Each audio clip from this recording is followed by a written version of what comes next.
Ya, shalom kekasih Tuhan, anak-anak rohaniku yang ada di GBI Betania Blessing Pasar Baru Jambi, serta anak-anak rohaniku yang ada di GBI Kota Bontang dan dimanapun Anda berada. Saya berdoa supaya di bulan Februari, bulan penuh kasih sayang, di hari pertama ini kita boleh menjadi pribadi yang mengerti bagaimana menjadi manusia baru dalam hal mengasihi.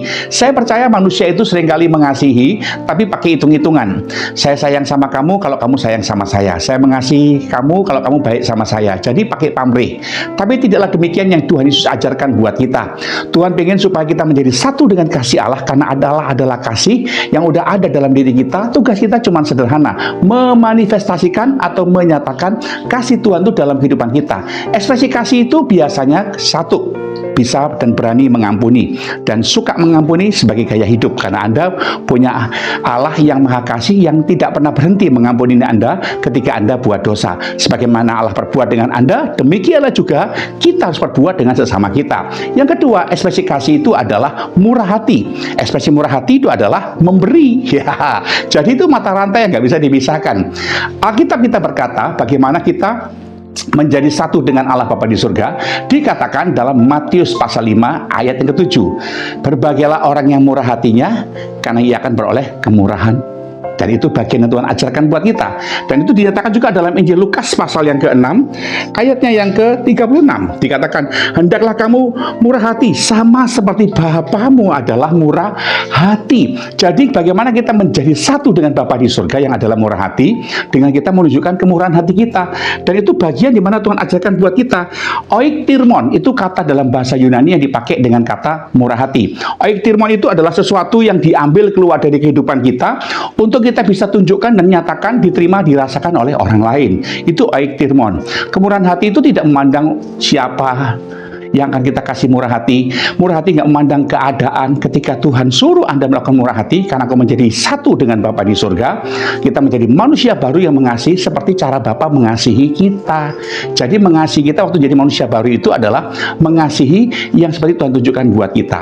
Nah, ada cara yang luar biasa yang Tuhan tunjukkan buat kita supaya kita bisa merasakan manfaat dari Matius 5:7 tadi. Bagaimana kita menunjukkan murah hati, dan dari kemurahan hati itu kita beroleh kemurahan. Itu hukum sebab akibat. Karena engkau bermurah hati, maka akibatnya engkau beroleh kemurahan. Dan itu dinyatakan oleh Alkitab loh Bapak Ibu. Nggak percaya? Nah, coba Anda baca di Matius 10 ayat yang ke-40. Di sana dijelaskan ya seperti ini. Matius 10 ayat yang ke-10. Matius 10 ayat yang ke-40 dikatakan di sana, barang siapa menyambut kamu, ia menyambut aku, dan barang siapa menyambut aku, ia menyambut dia yang mengutus aku. Jadi kalau kita bermurah hati kepada seseorang yang dia adalah murid Kristus, kita sama halnya menyambut Yesus. Jadi itu sama halnya. Dan yang luar biasa lagi dikatakan ayat 41, barang siapa menyambut seorang nabi sebagai nabi, ia akan menerima upah nabi. Jadi Anda beroleh kemurahan sebagai orang yang menerima upah nabi karena Anda menyambut seorang hamba Tuhan. Nah, kan gitu ya.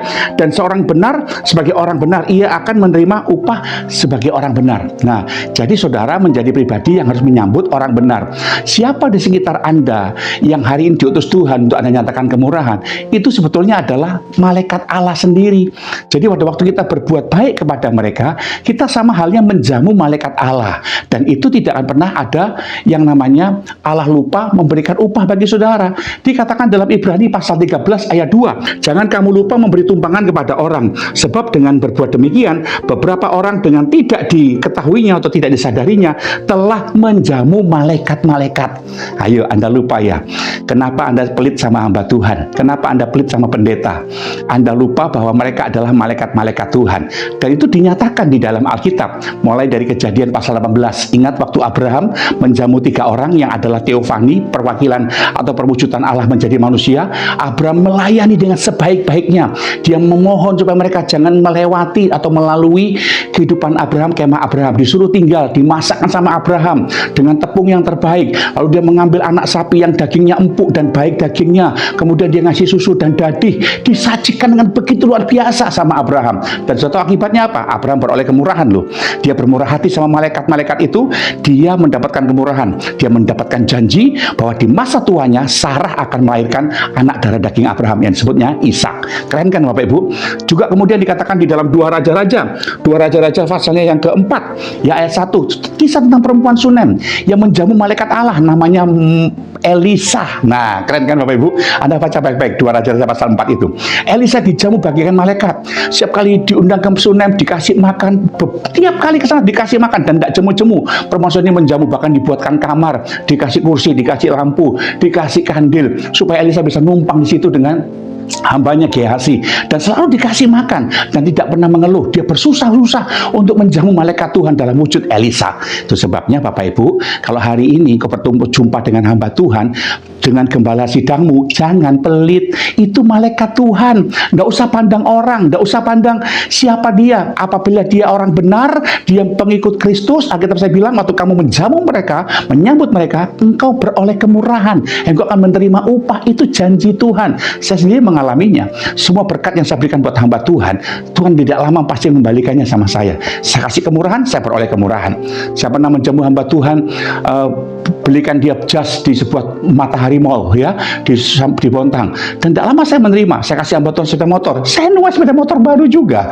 Saya ngasih hamba Tuhan mobil, saya nuai mobil juga. Dan itu sungguh hal yang luar biasa Bapak Ibu. Itu makanya jangan jadi orang yang pelit. Orang pelit tanda bahwa dia tidak menyatu dengan kasih Tuhan.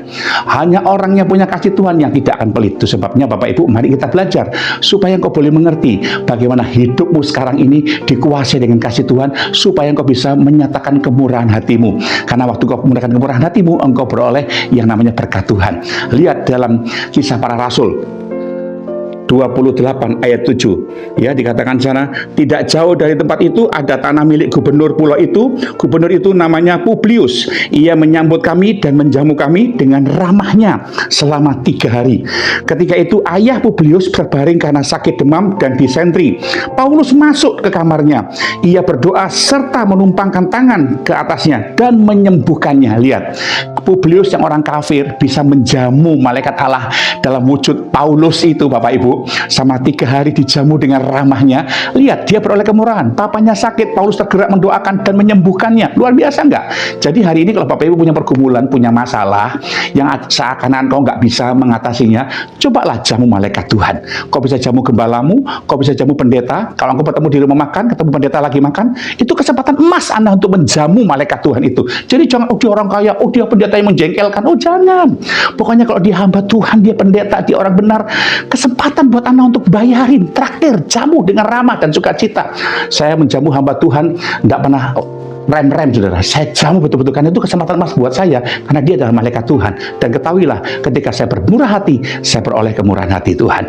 Bulan kasih ini mari kita pakai dengan menyatakan kemurahan hati kita. Gak usah pandang orang, gak usah pandang keadaan. Ketika Tuhan menunjukkan pribadinya sebagai malaikat lewat wujud hamba Tuhan, lewat wujud orang benar, lewat wujud orang Kristen, itu kesempatan emas buat kamu untuk menyatakan kemurahan hatimu. Dan selamat menerima buah tuayan kemurahan dalam hidup saudara. Jadi jangan pelit jadi orang, ya, apalagi sama pendeta.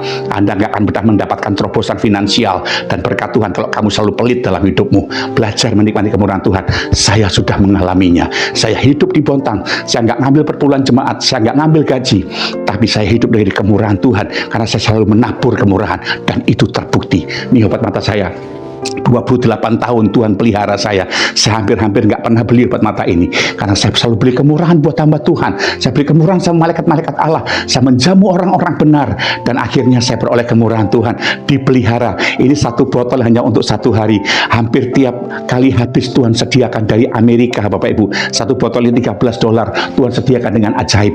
Itu kemurahan yang Tuhan berikan kepada saya. Itu sebabnya jemaat Bontang dan Jambi dan dimanapun Anda berada, jangan pelit jadi orang. Belajar punya kemurahan hati, karena di bulan kasih ini Tuhan mau Anda menjadi manusia baru yang punya cara baru dalam mengasihi seperti Allah mengasihi saudara. Doa saya menjadi saudara, selamat menerima kemurahan dan jangan jadi orang pelit. Tuhan memberkati saudara.